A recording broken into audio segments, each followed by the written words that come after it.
Assalamualaikum warahmatullahi wabarakatuh. Halo guys, kembali lagi sama saya Siva.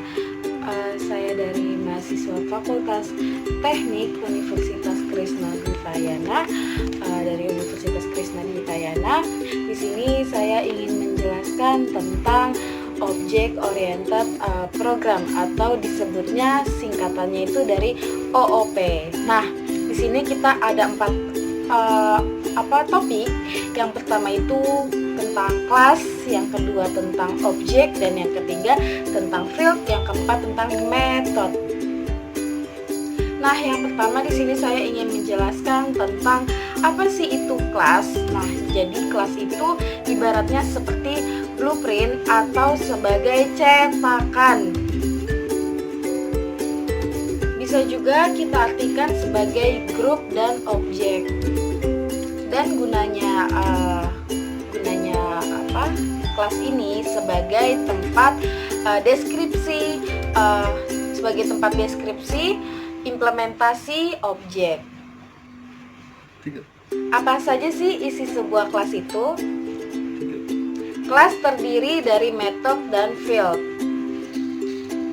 Nah, dan gunanya kelas ini untuk sebagai tempat deskripsi implementasi objek.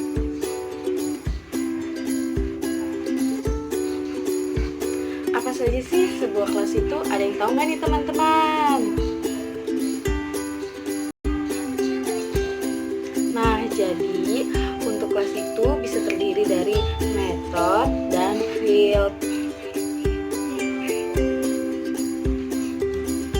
Nah, metode kita ibaratkan itu sebagai fungsi dasar kendaraan. Contohnya nih, misalkan isi bensin untuk kendaraan seperti itu.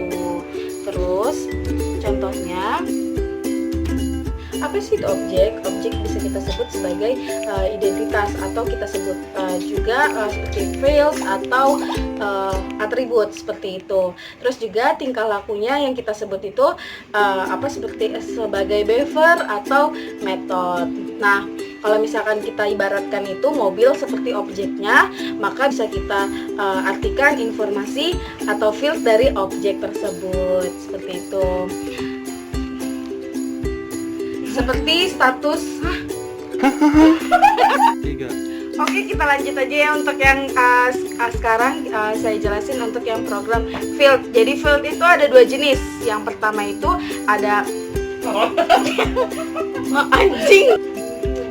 Jadi instance field itu dibagi 2 jenis. Yang pertama itu static field, yang kedua instance field. Nah, yang pertama jadi yang aku mau jelasin untuk yang pertama ini sekarang tentang field. Jadi field itu dibagi 2 jenis. Yang pertama itu static field, sama yang kedua instance field. Nah, untuk yang pertama static field itu dia nilainya sama dengan objek, tapi dia tidak berpengaruh juga dengan objek lain, dengan objek tersebut. Nah, kalau misalkan untuk instance field itu dia nilainya berbeda-beda seperti itu. Nah, yang terakhir ini aku mau jelasin tentang method. Nah, method ini ada 2 jenis. Yang pertama itu header dan body. Nah, body itu dia tuh yang metodenya berbody gitu ya guys. Tapi ada juga yang nggak ada metode nggak berbody, namanya itu metode abstrak. Nah, untuk sekian dari saya. Apabila ada yang disalahkan mohon maaf, dan ini mohon maaf nih ya guys, ininya nggak jelas gitu.